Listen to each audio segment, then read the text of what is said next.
Hey guys, today I would like to share a mask with you guys. And this is a very special mask. I mean, it's not the most special mask to some. It's more so special for me and for what I'm doing. But basically, if you've seen some of my other videos, namely my shorts, because my other videos are not on the same things at the moment, but I have videos with a character known as the Tuxedo Killer. And the Tuxedo Killer is my own fan creation. You see, I love slasher movies. I have my whole life. And I've always wanted to create my own slasher villain. So I did, and that is in the form of the Tuxedo Killer. Now, those images, I know they're not the best. They are made with AI, and although I don't really like using AI, haven't really found the best way to do Photoshop, and like I'm still working on making the actual costume because I'm trying to go as all out as possible at the moment with this character because he's special to me. And I know a lot of people like to create their own characters, and so yeah.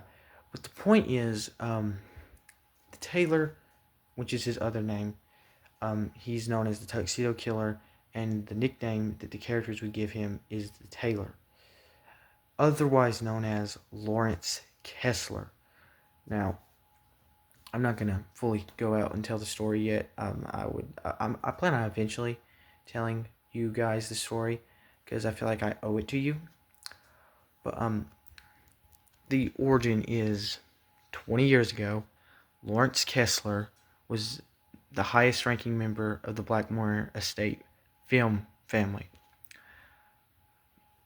One then on their annual Halloween masquerade party, he killed the entire estate and disappeared into the Greywood forests, never to be seen again.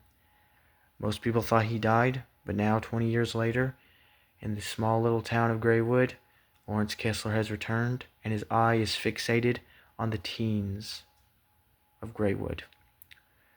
So, that's just like the basic plot. There's a lot more to it. I promise it's not that simple. But anyway, what I have here is what I would have the actual mask be.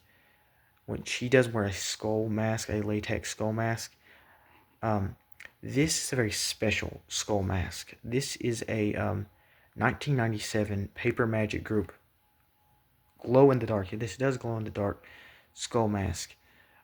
It doesn't glow very well. And as you can see, this mask is kind of old. It's got some old spots on it that I need to get off. It looks like it's fake blood, probably from like Halloween or something. But this mask is a very special mask. If you're familiar with Paper Magic Group, they did make another skull mask, which has like a neck and stuff, and that's more well known. And I thought about using that mask, and I still plan on getting that mask because I do have a mask collection. I mainly focus on Jason, Michael, and Slipknot masks. But if you know Paper Magic, they made Corey's Ghost Glow. The Ghost Glow was the mask that Corey used for his second self-titled mask. But this isn't about Slipknot, this is about this.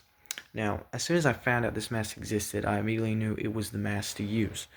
But then I noticed that it's kind of rare. I have never really found that many listings. I was able to find this in like an old like attic, which was lucky for me, but I've never really found any listings for the mask. There was another version of the mask that did not glow. I mean, it might have glowed, but I'm not sure if it did. And it had hair, like long gray hair on it. That mask goes for a pretty penny. Nowadays, I've seen it go for like $74. I thought about getting that. I'd like to have a few of these to do more with, like make a battle damage version of it, or a more stitched up version. Because the point of the tailor is that he's like stitched his own costume back together. And then just rip off the hair would be what my plan would be. I still probably will get some of those, but at the moment I don't. But this mask, it just feels right. It felt like the right mask to use for the Tuxedo Killer. And like, there's just something about it that just feels right. It is a very nice quality mask. It is very thick latex. And it's just old, and it's just really, really nice mask.